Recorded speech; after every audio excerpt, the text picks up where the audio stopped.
I realized that I didn't introduce myself. Several people came up and said, "Who are you?"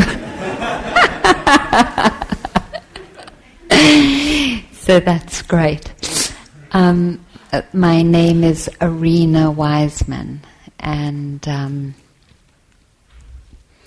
I moved to this area from Northampton a couple of years ago and just moved to San Francisco. But it's so freezing, I'm living on Twin Peaks, that I'm thinking of moving back to Oakland. So how is the sound? A number of people said they were having difficulty. Perfect, great, okay. So I also wanted to welcome us in our diversity, those of us who are here as queer or straight, or as our elders or as our youth. It's always a pleasure to have that diversity as able-bodied and partially disabled or disabled. I have joined that community, and it's been a total pleasure. For those of us who have been formally educated in institutions, and those of us who've been informally educated, those of us who are veterans and those of us who are non-veterans, and those of us who have come from poor working class backgrounds, and those of us who've come from wealthier ones, those of us who might be poor now or wealthy now, those of us who've come from different religious traditions. It's like just naming it, we have such richness.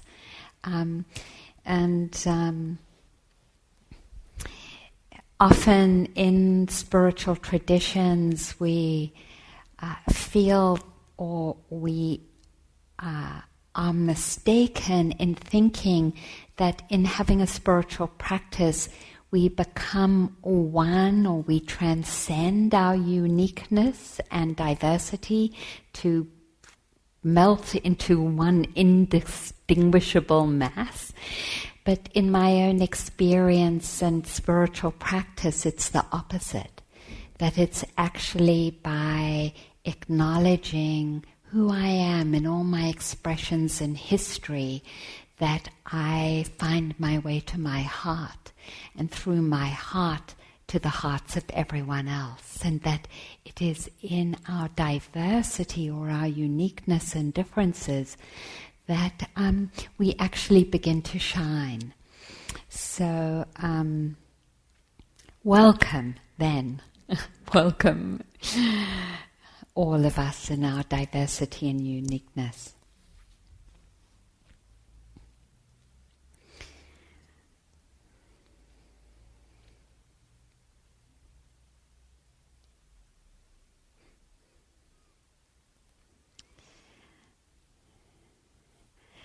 So I wanted to talk about the practice of making an effort.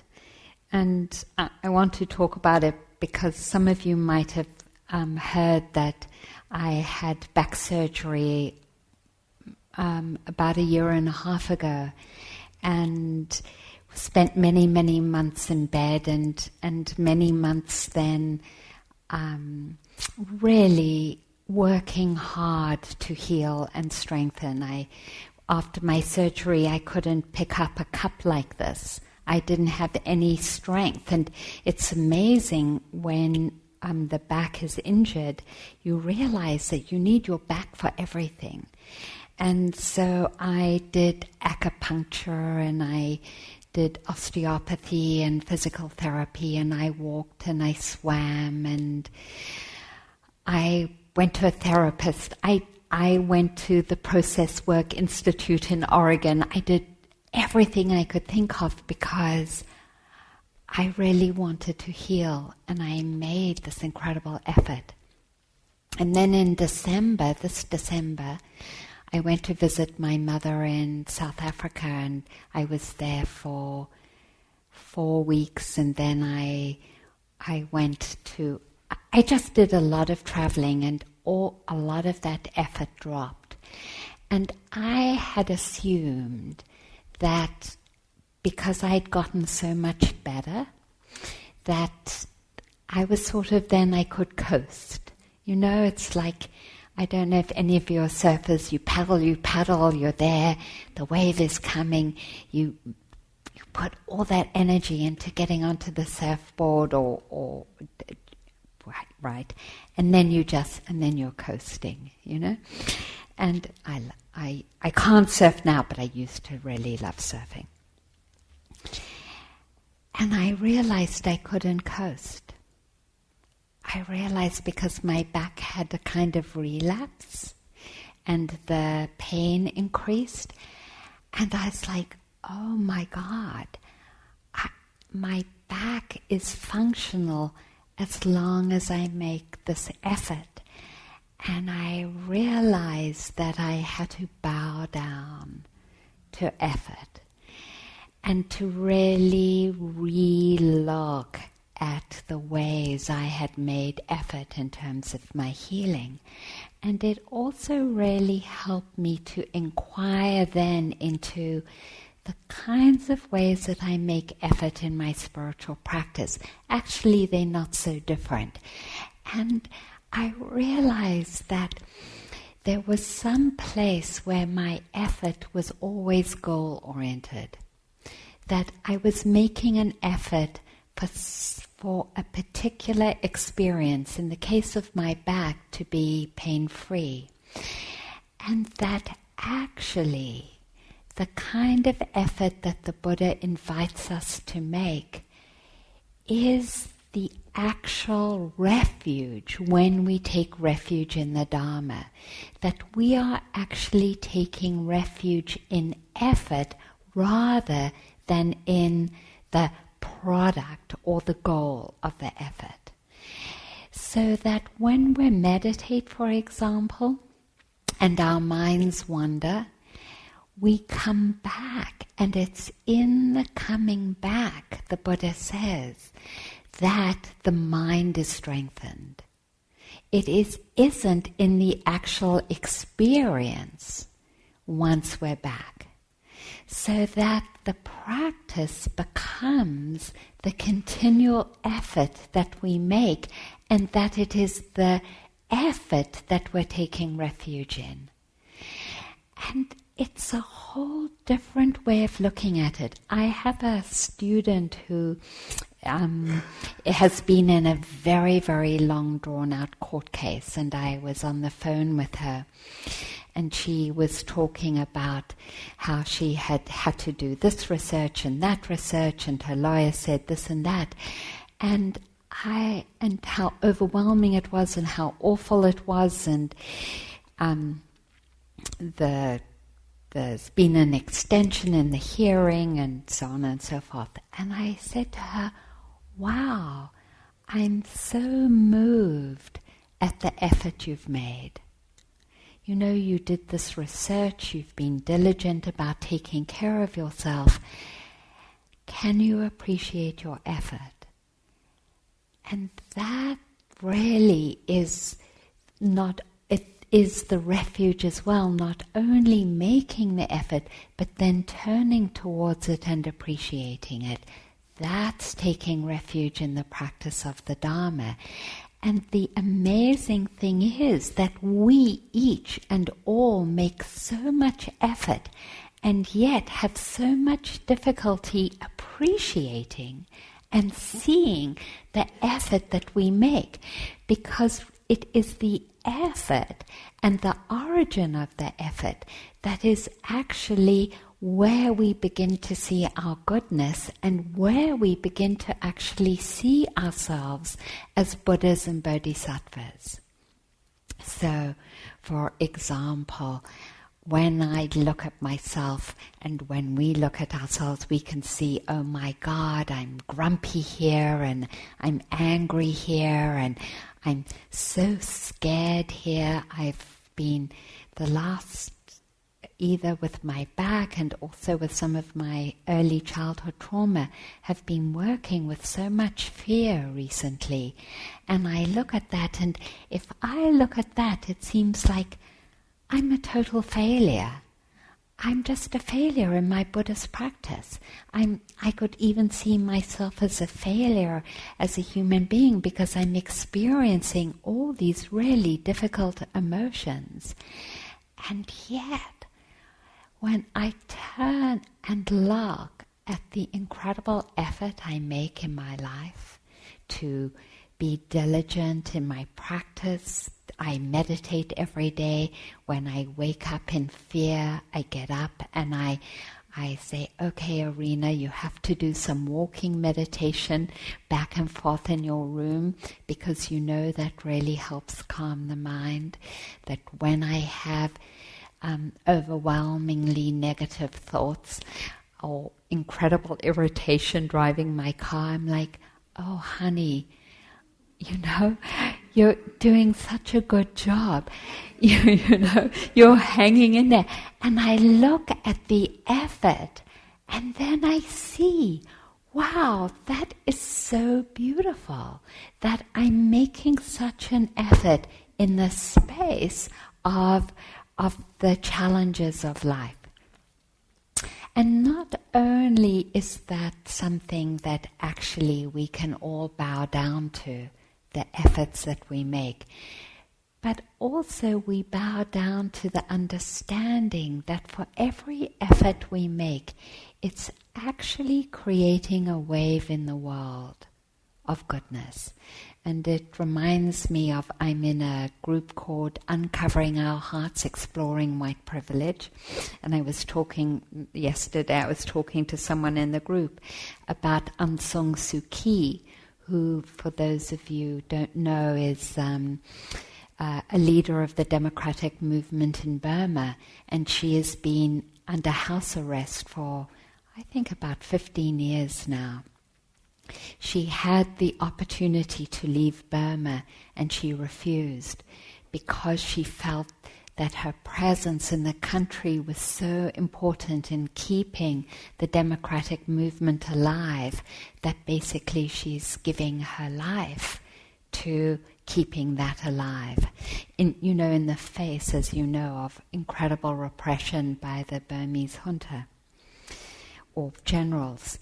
So someone had asked Aung San Suu Kyi, when she had had a little window of being able to leave her home before being rearrested again, how are you managing? And she said, I'm managing because I have a meditation practice. And I came across this book by U Pandita called In This Very Life. Well, Sharon Salzberg had helped edit that book. And Sharon had said, I had no idea in making that effort in helping to bring about this book, the incredible repercussions that book is having in the world. And so when we acknowledge our efforts, we're also acknowledging that there are incredible repercussions that our efforts make that we don't know. I feel so moved when I think about the efforts of the Buddha, and how when he said, I want to really feel my full humanity, how he then said, in order to do that, I know I have to realize or grow these 10 qualities, which are called the paramitas. And I know that you've probably heard many Dharma talks on them, but just to say them again for those of you who are new, when the Buddha realized that he wanted to fully bring his dignity to fruition, when he wanted to become free by growing particular qualities that live in our heart, he saw that those qualities were generosity and ethical living and renunciation. That is, that renouncing what is an obstacle to love, and truthfulness and patience and wisdom and determination and loving kindness and equanimity. That he saw that it was these qualities in particular he needed to make an effort to grow. And so he said, I'm going to dedicate all my lifetimes, or we could just say one lifetime if you don't believe in reincarnation, to growing these qualities.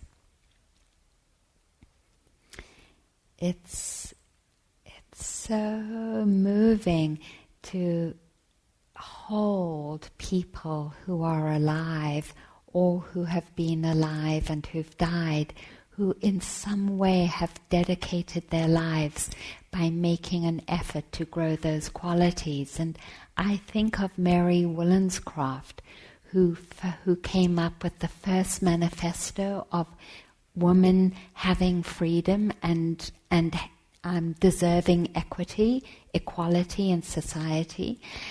Can you imagine in the 16th century, in that era, a woman having that vision and writing a manifesto about women's equality and making that effort, having no idea again the impact of that on future generations, and every generation picking it up and in some way enlivening that, making an effort to enliven that.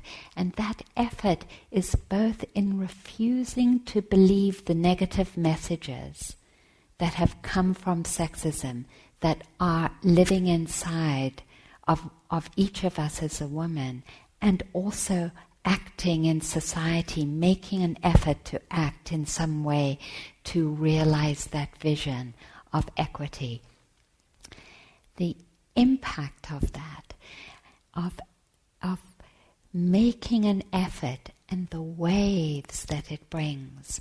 Because so much of the time we feel as though we're living in isolation and that our effort doesn't make a difference. And the Dharma actually says exactly the opposite, that each moment we make an effort, it actually brings about a change inside of us, and it brings about a change in the world. There is this just exquisite law that says that for every intention and effort that comes from the intention, we are actually changing the conditions of our being and changing the conditions of the world. And it is from that faith that the Buddha and Aung San Suu Kyi, and actually I think all other revolutionaries, have been able to make the efforts that they've made. So just to mention, because I happened to pick up a New Yorker, there was an article in the New Yorker about what's going on in Guatemala, and it said that there was a man in the Human Rights Commission in the Catholic Church who decided to actually write all the abuses that he knew about and that had been communicated to the priests in the church, and also to write the names of the perpetrators. Because I don't know if you know that during the civil war in Guatemala, there was more killings and murders and beatings than in the Iraq war. Tremendous amount of murder taking place, and that when there was a peace accord, none of the people who had perpetrated the crimes of torture and murder were held accountable. And so because there was no accountability, a lot of the people who had perpetrated those crimes kind of morphed off into the criminal world and are continuing in one form or another. And so this guy, knowing he would be murdered, because he was, wrote the names of all the crimes and the people who committed them. And in reading that, I feel so moved by that courage and that effort, just the effort. And that's why the Buddha talked about right effort in the Eightfold Path as being such an important quality to practice, because it brings about a transformation. When I was sitting a 3-month retreat at IMS, there were all these Dharma talks every night. And over again there were Dharma talks about right effort. Make effort, make right effort. And as someone who's been a perfectionist and driven, I totally rebelled against all those talks about right effort. I felt like, give me a break, I'm like so tight already and I'm so driven already. I don't want to hear about right effort. And so actually, I haven't actually said this before publicly. I just didn't go to Dharma talks. I was like, that is enough, And the thing is, the kind of right effort the Buddha was talking about wasn't that type of striving. Okay, I'm going to lick this meditation. I'm going to do it, I'm going to... I'm really going to watch my breath. Or the other part was, I'm going to be the best meditator, watch me. I'm really going to make an effort. Because that kind of effort actually, if we inquire into it, is seated in a belief that we're inadequate, that there is something wrong with our lives, and that because there's something wrong, we need to make this tremendous effort to change who we are and how we are by achieving something. That isn't actually right effort. Right effort comes from taking the refuge. It comes from taking the refuge in this understanding that we actually are Buddhas already, that we have everything we need inside of us and in relationship to each other, and that the effort is about awakening that. It is about awakening the love that lives there, and the patience that lives there, and the truthfulness that lives there, and our capacity to be determined, and our compassion, and our equanimity and joy. It is saying we already are exquisite human beings because we have these energies living inside of us. They are there as potential and as newborns often. But it is because they are there that we are Buddhas and deserving of unlimited self-respect. Unlimited, unbounded self-respect. And it is in this respect for that dignity that we bow down in an effort. So the effort comes from love, and it comes from compassion, and it comes from the sense of, I get an intuition, I have an intuition of this dignity inside of myself as a human being, and I want to awaken it. And I know, even though I'm sometimes caught in fear and irritation and anger and judgment and blame and envy and jealousy, and sometimes it's not such a sometimes it's more than sometimes, even though I'm caught in those energies, I still sense that there's something more. And that something more is what brings each one of us here. And that when we turn towards it and acknowledge it, it becomes the ground from which we make an effort. So when I wake up in the middle of the night and I'm like, ah,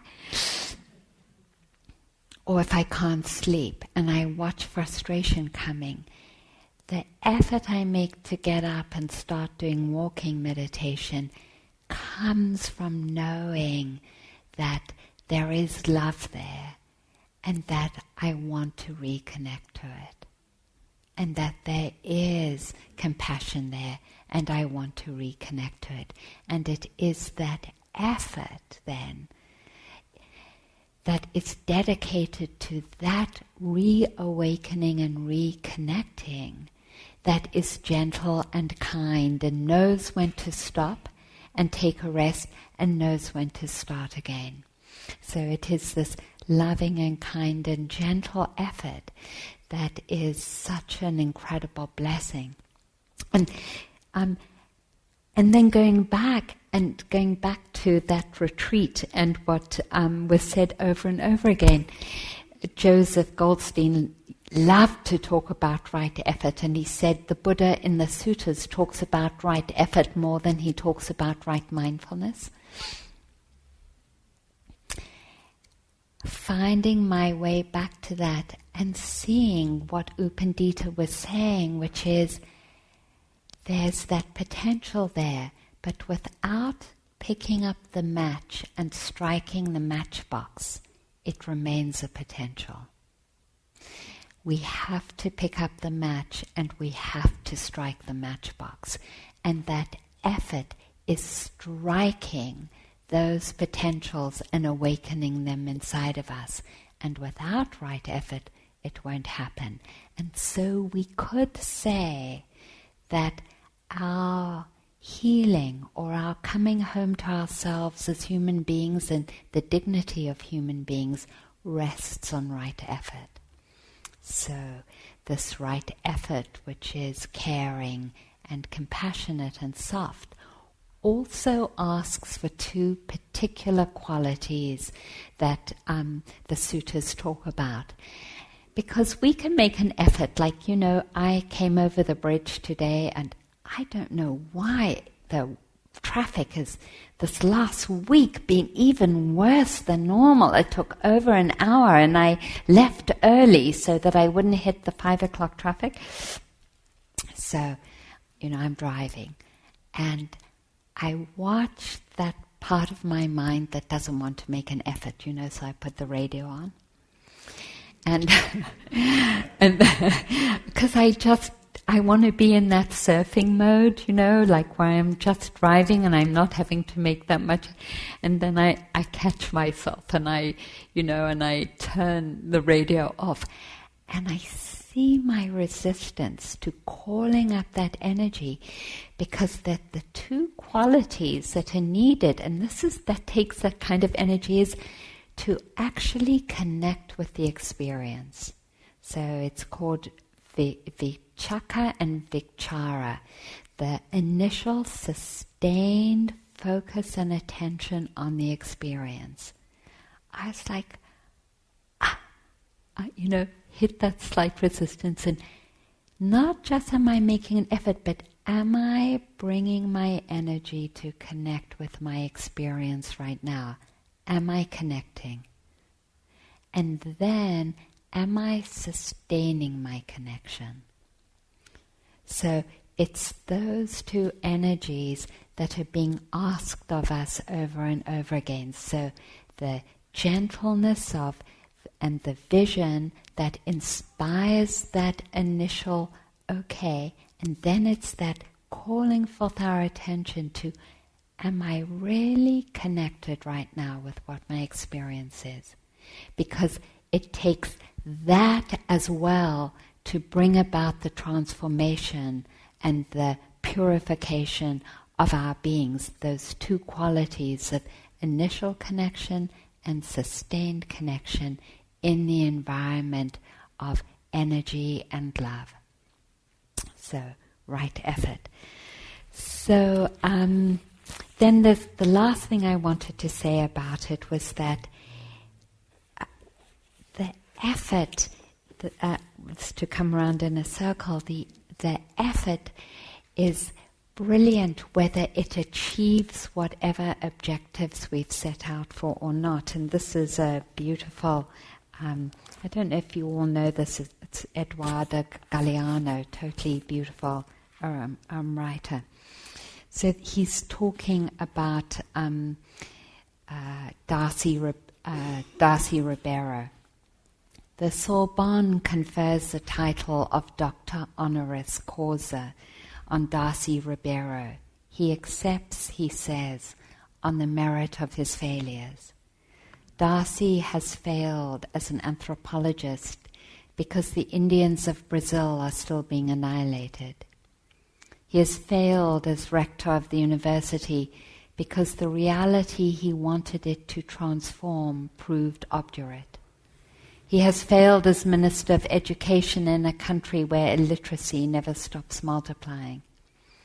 He has failed as a member of a government that tried and failed either to make agrarian reform or to control the cannibalistic habits of foreign capital. He has failed as a writer who dreamed of forbidding history to repeat itself.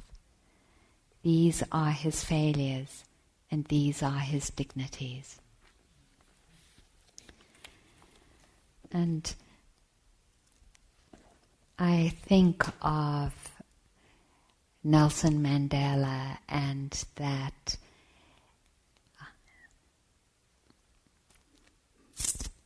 experience of being in prison, and in prison in some way he talks about how he felt like he had failed. And I think of my parents as freedom fighters in South Africa and how they felt they had failed when we had to leave the country in the 60s. And I think so much of how those failures in the early parts of the movement are their dignities, and how much really each of our failures in our efforts are our dignities, and to see them that way, so that our efforts aren't about achieving perfection or even success. Our efforts are our dignities, and their failures in the outcome are our dignities, and become the inspiration actually for our continued effort making. So, and then just to in terms of the efforts we make and the outcomes, I don't know if any of you know Rabbi Alan Liu. He's a very famous rabbi, considered extremely spiritual, and he says, after 20 minutes of yoga, 45 minutes of meditation, 40 minutes of prayer, a half hour of exercise and a half hour bath, I felt pretty good for a few minutes.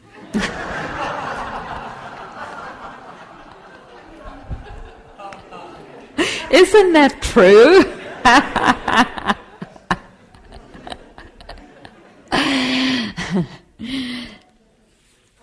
The thing is, he still does it every day. So,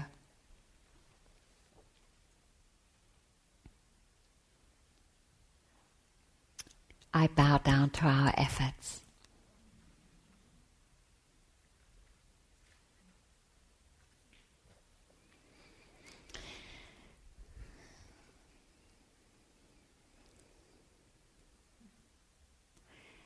So do you have any thoughts or comments? I'd like to open it up. Any responses? Yeah.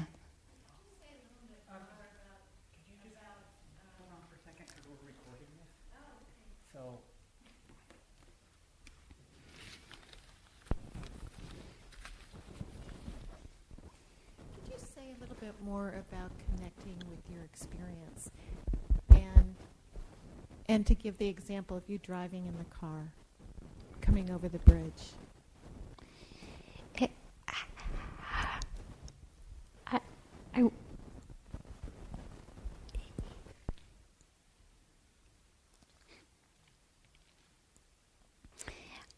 Maybe we could all do it, like if when I invited us to movement, and we could just make a movement kind of anyhow, like, okay, I'm going to do it. So you make the movement up and down like that.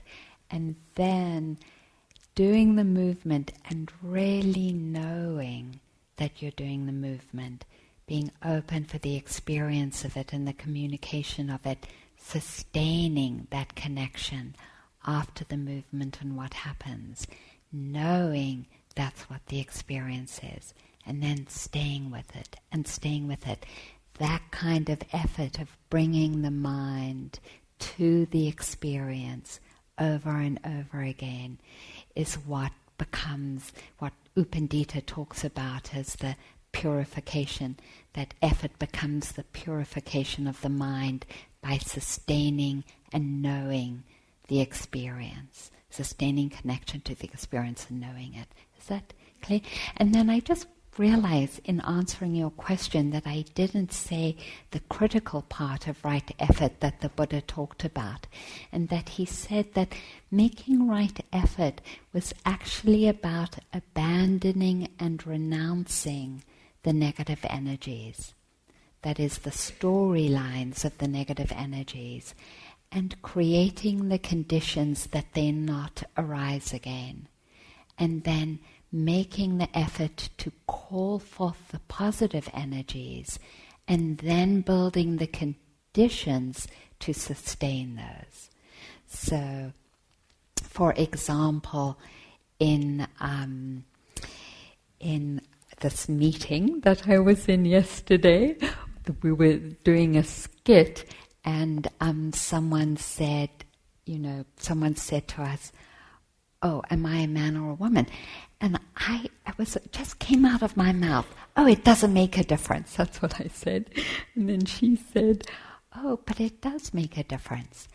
And I saw that moment of wanting to defend, and right effort is seeing the unskillful energy, and because it's unskillful and shuts the heart down, abandoning it.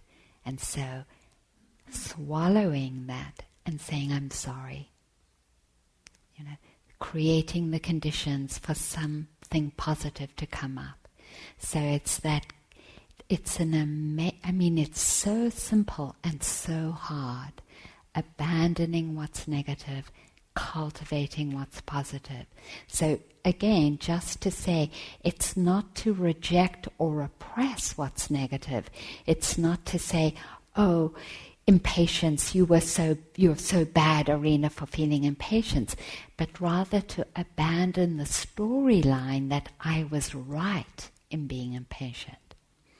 To feel the impatience in my body, and through that connection with right effort, feeling the experience, opening up, and then inviting a positive mental state by apologizing. So it's seeing over and over again how our stories lock the negative quality, the negative energies into our being. And negative, I don't like that word really because it carries so much weight. It's not so much, they're uncomfortable. It's not evil or bad. It's just that those energies shut down our heart. And the effect of having our heart shut down by blame or judgment or shame or greed or hatred is that we begin to feel small and isolated. You know that those times when you feel you're alone in the world? I don't mean lonely, I mean alone, like really alone. It's from a heart that's shut down. And it's shut down not because we are inherently alone. We're not. We're deeply connected to the web of life. It's because we've believed the storylines of those energies. So reclaiming a home for ourselves in our life is based on this practice of right effort, where we are relinquishing those storylines and cultivating the conditions for the positive emotions to come, like truthfulness and generosity and loving kindness and compassion and patience and mindfulness and wisdom. So it's something that's so beautiful because the path is in our life, and our life unfolds moment after moment, like now, what's happening. Can I bring my attention to acknowledge it? Is it skillful or is it unskillful? Is it wholesome or is it unwholesome? Can I see the thought I have that holds it in place? If it's negative, can I let go of the thought because it's shutting my heart down? Which is another way of saying bringing suffering. Can I invite a different way of relating to this moment, creating the conditions for a positive expression to become alive? Thank you. Yeah.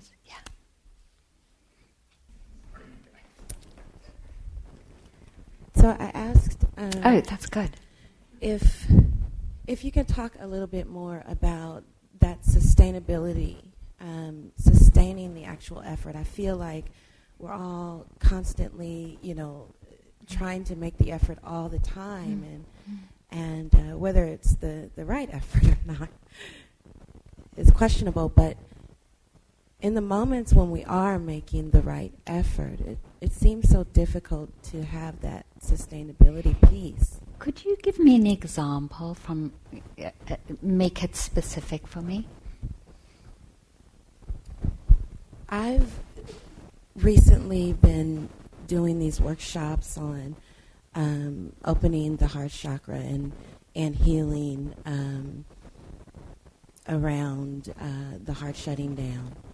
And even in that loving space, even in that safe space where I'm experiencing tremendous amounts of effort from everyone around me, and celebrating my own, there's a level of sustainability that I have that I feel I'm not quite satisfied with.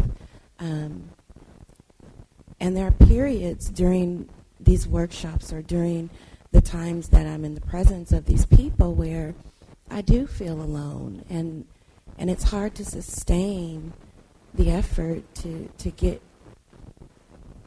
to Bodhisattva. So I just, can you talk about that piece?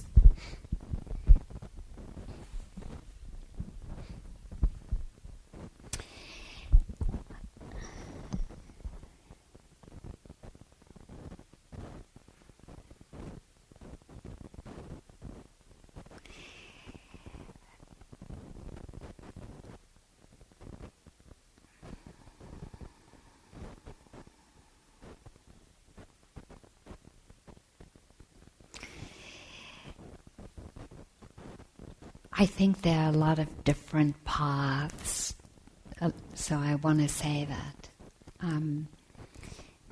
The path for me that is, the practice for me that has been most profound is actually going on residential meditation retreats.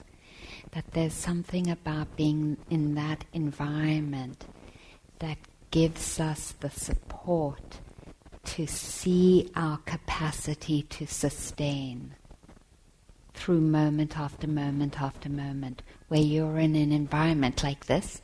Like, how many of you sustained your meditation because everyone else was here?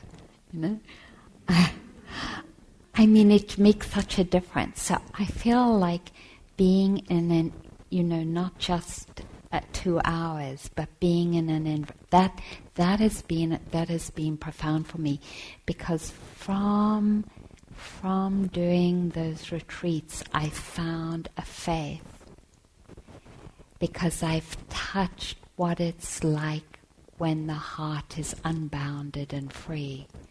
That gives me the juice.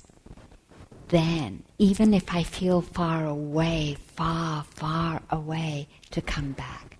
So that's one. I think one thing is to go on intensive retreats. I think the other is just to do what we're doing here. I think the other is to be really creative in finding ways back. That an awakened heart isn't just about being in a church and meditating. It's about really that effort in finding what the gateway is in any particular moment in the day. So if it's like starting to sing, like that is my fallback. When I can't connect in any other way, I'll sing. And it doesn't matter, I can't actually remember that many songs. So, so I've actually sung in driving in the car when I can't connect, London Tower is falling down. Because really anything that helps us come back in again into that connection, whatever it is. Sometimes when I've had a really hard time, I'll stand on my head. I've actually done a headstand in a toilet stall, because it hasn't been kosher in my job to go into the office when I was working and do a headstand in the office. So I'll go into the bathroom and I'll do a headstand, like anything to actually sustain that connection. And I'm saying this because I was really inspired by my teacher who used to live in LA, and the center where she built her center was in Joshua Tree. It's a 4-hour drive. And she would drive to the center late at night before the retreat started the next day. She would watch her mind wandering at a certain point, driving through the desert. She would stop the car. She'd get out. She'd walk to the side of the road, pick up rocks over to the other side of the road and put them down. Pick up other rocks, carry them across the road and put them down. Because any experience that brought you back, any effort that brought you back, is the beginning of sustaining that connection. So it takes tremendous creativity. And then, the last thing is going back to what I said in the beginning, that every effort we make makes a huge difference in the world. Every effort we make, because that effort she made doing the rocks totally affected me, and it brought me to make an effort. So the ways that we make an effort inspire and touch others in ways that we can never know, to make an effort. And that's how our movement is. That's really how our movement is built. Is the different people like Mary Wollstonecraft, or like that bishop in Guatemala, or like Nelson Mandela, making the effort and the incredible effect they have on the world. If you in this minute think you're different than them and somehow it doesn't count, that's a deluded thought, because they are no different than you are, just in different conditions that brought their actions forth in particular ways, but no different. So we have no idea about the effect of every one of our efforts on the world. Knowing that. And lastly, just to say,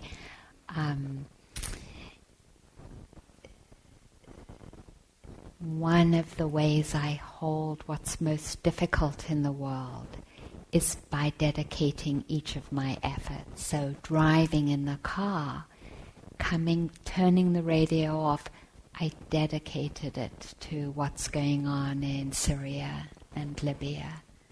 and the Sudan. I dedicate this effort to well-being for all of you living in this part or that part of the world. So dedicating and sharing the merit. Great question, thank you. Yeah. Does that make sense? Is there any argument running in any of your heads? Like, oh no, that is rubbish. I can't believe you just said that. Yes.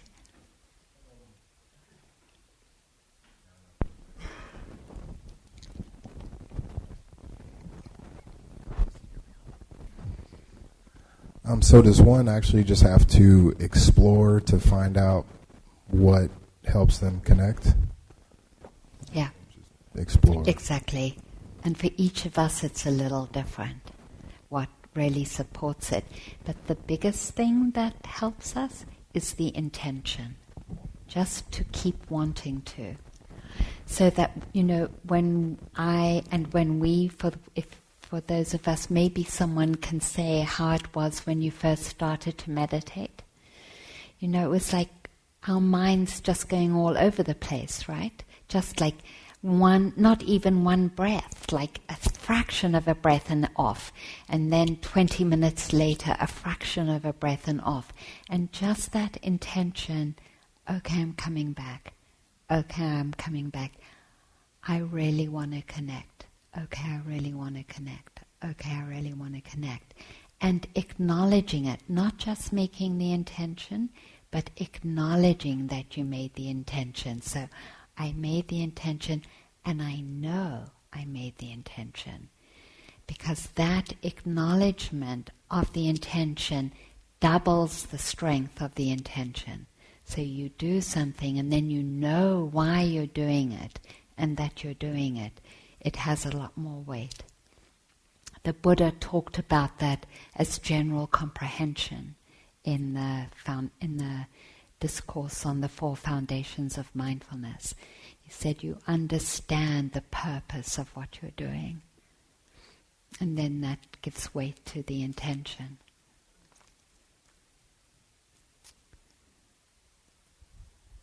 Did you have your hand up back there? No. Good. Well, so is that any last questions before we come to closure?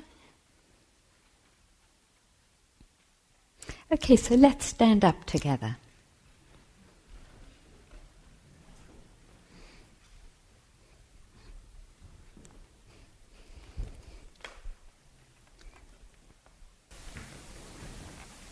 Let's hold hands.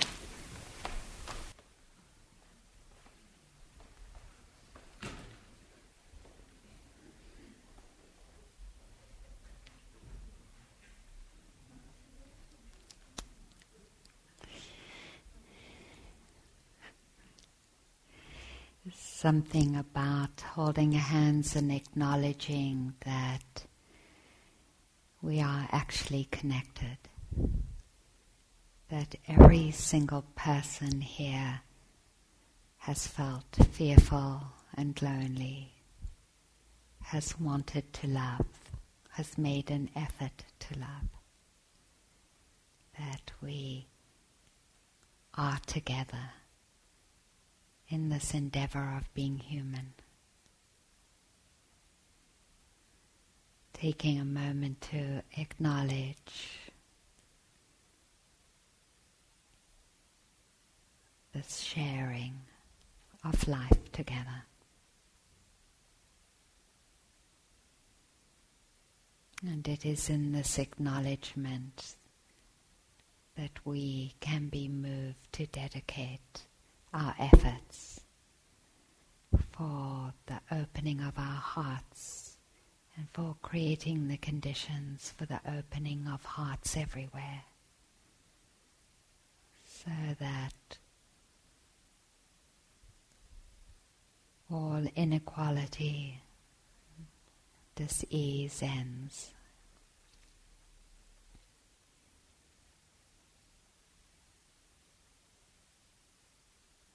Thank you. Thank you, everyone. Thank you for your practice and your efforts and your presence here tonight. Thank you.